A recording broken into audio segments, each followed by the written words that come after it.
In the vast, cold expanse of space, the human colony of Horizon 7 hung like a fragile crystal suspended in darkness. The settlement sprawled across a rocky planet, its metal structures a stark contrast against the rust-colored landscape. Jagged, mountains loomed in the distance, watching silently over a world where hope seemed as thin as the atmosphere. Yunji played near the outer perimeter of the colony, her small hands pushing around tiny rocks and creating imaginary landscapes. She was 7 years old with dark hair cut short and eyes that sparkled with an intelligence beyond her years.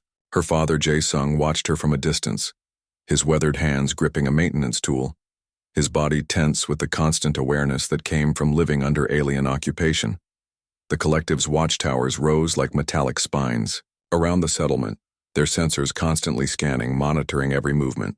These alien structures were a constant reminder of their control, cold, unfeeling machines that represented a civilization that viewed humans as nothing more than resources to be managed and exploited.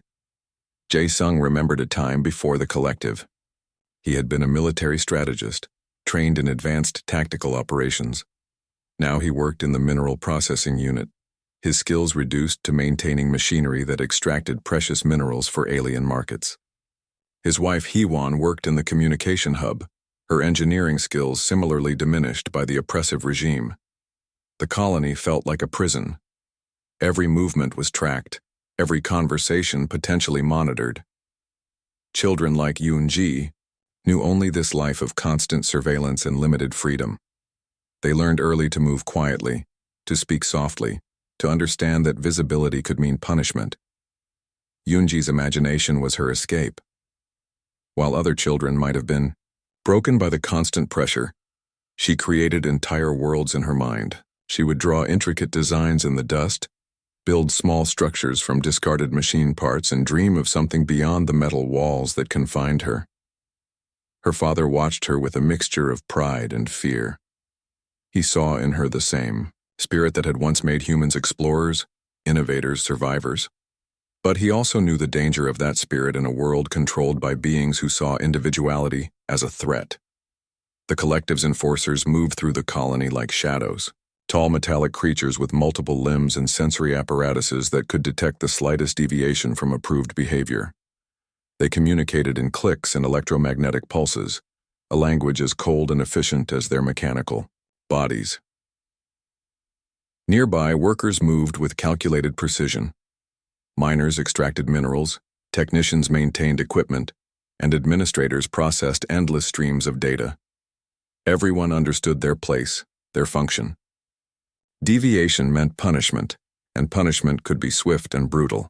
Hee-won emerged from the communication center, her movements careful and controlled.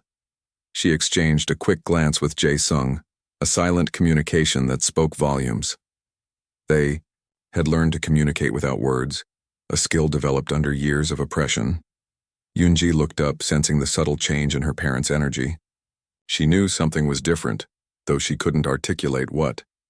Children in this colony developed a strange intuition, a survival mechanism born from constant uncertainty.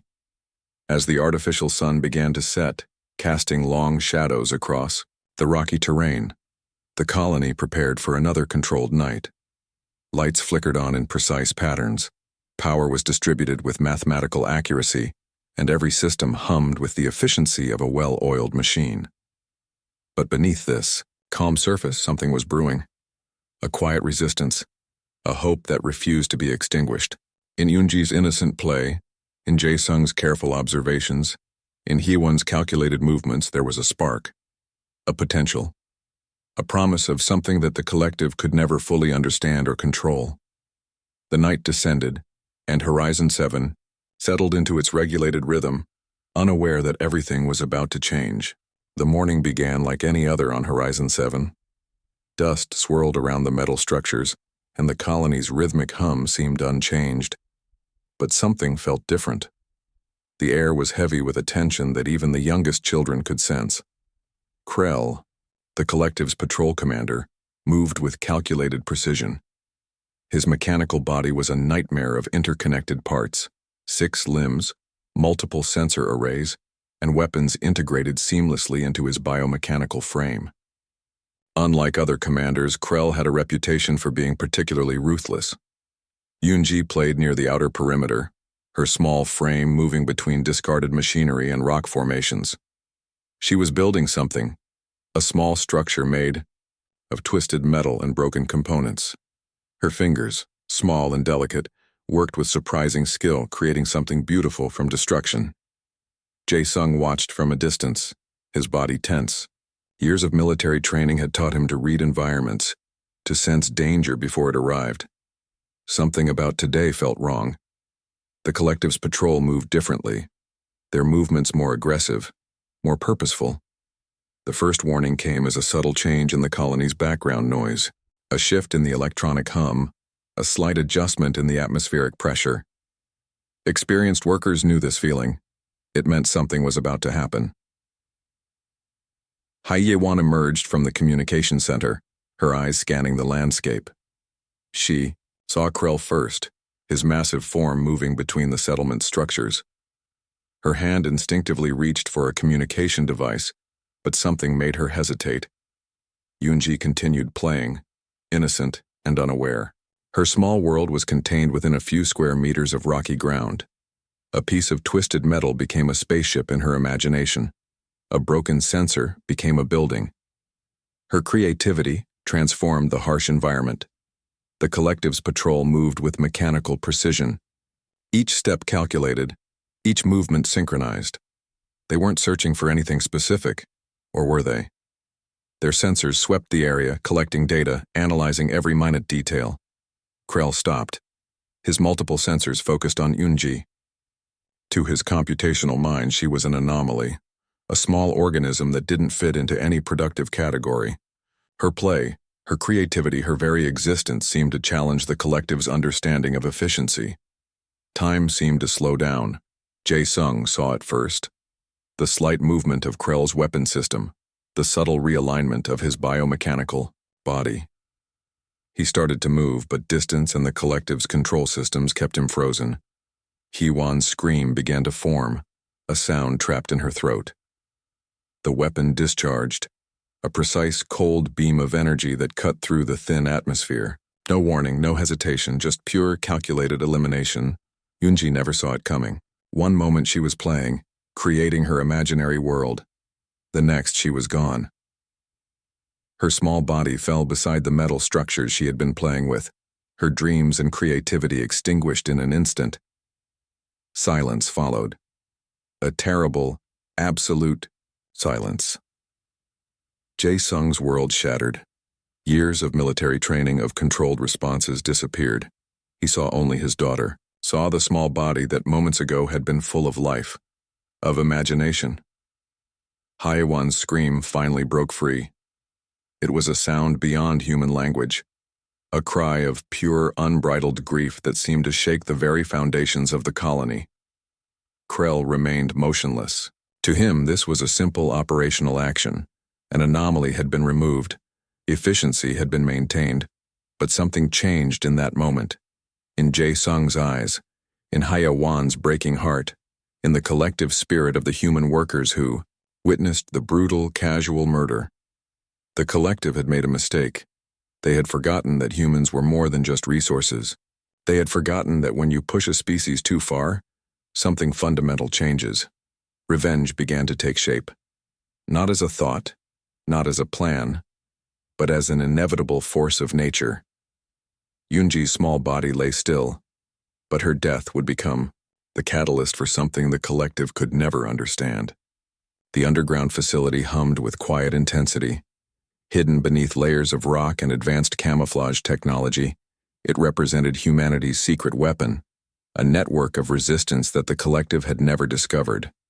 Jae-sung moved between holographic displays, his fingers dancing across advanced communication systems. Years of military training combined with a father's grief created a weapon more dangerous than any conventional strategy. Around him, former soldiers, engineers, and technical experts worked with precise determination. Hye-won stood at the central processing unit, her fingers flying across complex interfaces. What had once been theoretical research now became a weapon of total destruction. She had designed viral algorithms that could infiltrate the collective's most secure systems, creating pathways of complete technological collapse. The facility was a marvel of human innovation. Compact quantum computers sat next to advanced communication arrays. Holographic maps showed collective infrastructure, weak points, communication lines, critical support systems. Each red dot represented a potential target, each blue line a potential pathway of destruction. Former military personnel from different colonies began to connect. Hidden communication networks, built over decades of quiet preparation, now activated simultaneously. What the collective saw as isolated human settlements were actually interconnected cells of resistance. Young technicians, trained in secret, worked alongside veterans. They understood something the collective never comprehended: human adaptability. Where alien systems were rigid and predictable, human creativity could find unexpected solutions. Jae-sung's plan was comprehensive. It wasn't about simple revenge. It was about systematic destruction of an entire system that had oppressed humanity for generations. Each strategy was calculated, each move designed to cause maximum disruption. Communication protocols were established, using quantum encryption methods that would be impossible for the collective to decode. Old satellite systems, thought to be obsolete, were repurposed into communication networks. Underground data centers, hidden in various planetary locations, became command centers. Hee-won discovered something critical. The collective's technological infrastructure, despite its apparent complexity, had fundamental weaknesses. Their systems were centralized, their communication channels predictable. Humanity's decentralized, adaptive approach would become their greatest weapon. Technical teams worked on specialized viruses that could infiltrate alien technology. These weren't simple computer bugs, but complex algorithms designed to cause systematic failure. Each virus was like a living organism, capable of adapting, spreading, and causing total technological collapse. Weapons were prepared, but not traditional ones. These were tools of technological warfare, systems designed to turn the collective's own infrastructure against itself. Communication networks would become channels of destruction. Power grids would transform into weapons. Military veterans brought strategic expertise. They understood that this wasn't about a single battle, but a comprehensive campaign of total technological warfare. Every system would be a potential target. Every communication channel a potential weapon. The facility buzzed with a strange mixture of grief, anger, and cold calculation. Yoonji's death had transformed these humans from a subjugated population into a focused, terrifying force of retribution. Jae-sung looked at the holographic displays. Each representation of collective infrastructure was now a potential point of total destruction. They would not just fight back. They would erase everything. Psychological warfare teams prepared communication strategies. They would use the collective's own communication networks to spread fear, to demonstrate the total capacity of human revenge. Every message would be a weapon. Every transmission a potential nightmare. Young technicians worked alongside veterans, their youth complementing experienced strategy. They had grown up under oppression, and now they would be the architects of liberation. Their anger was cold, calculated, and total. As hours passed, the underground facility transformed. It was no longer just a resistance center. It had become the birthplace of humanity's total response, a comprehensive strategy of destruction that would remake the galaxy. The collective had made a mistake. They had forgotten that humans were more than just a resource. They had forgotten that when you push a species too far, something fundamental changes. Revenge was no longer a possibility. It was now an absolute certainty. The preparation was complete. The response was ready. The first strike began without warning. No alarms, no traditional signals of attack. Just a sudden, complete technological collapse that spread like a silent wave across collective territories. Communication networks went dark simultaneously. Massive space stations suddenly lost power, their complex systems simply dying without explanation.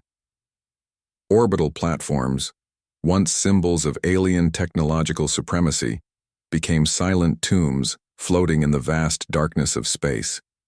Jae-sung watched from the underground facility, his fingers moving across quantum interfaces. Each movement was precise, calculated. Years of military training combined with a father's grief created a weapon more terrifying than any conventional strategy. HFY's viral algorithms worked perfectly.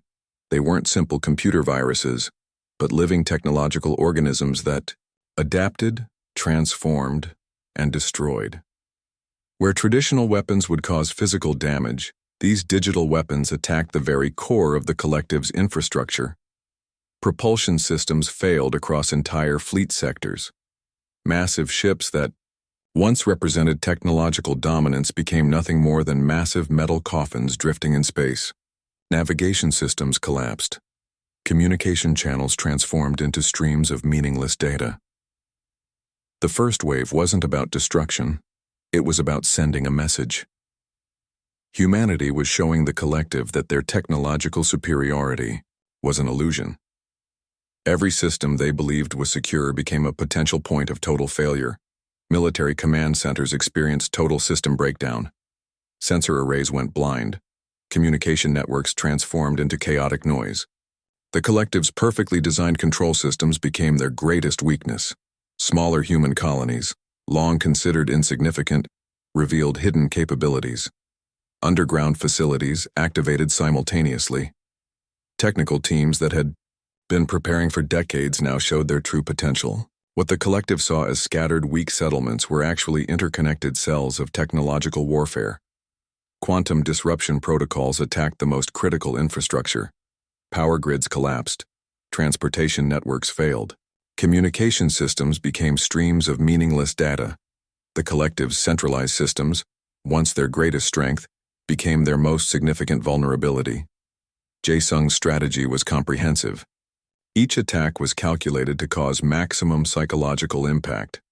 It wasn't just about physical destruction, but about demonstrating total technological superiority. Humanity wasn't just fighting back, they were rewriting the rules of warfare. Specialized. Teams targeted specific critical systems. Space navigation became impossible. Military communication channels collapsed. Entire sectors of collective territory suddenly found themselves isolated, disconnected, vulnerable. The psychological impact was immediate. Alien populations used to total technological control suddenly found themselves blind, deaf, disconnected. Panic began to spread faster than any physical weapon could travel. HFY monitored the systems, her fingers moving with surgical precision. Each movement revealed another layer of the attack. They weren't just destroying systems, they were demonstrating that human creativity could overcome any technological barrier. Young technicians worked alongside veterans, their combined skills creating a weapon more terrifying than any traditional military force. They had grown up under oppression, and now they were the architects of liberation. The first strike lasted less than 6 hours.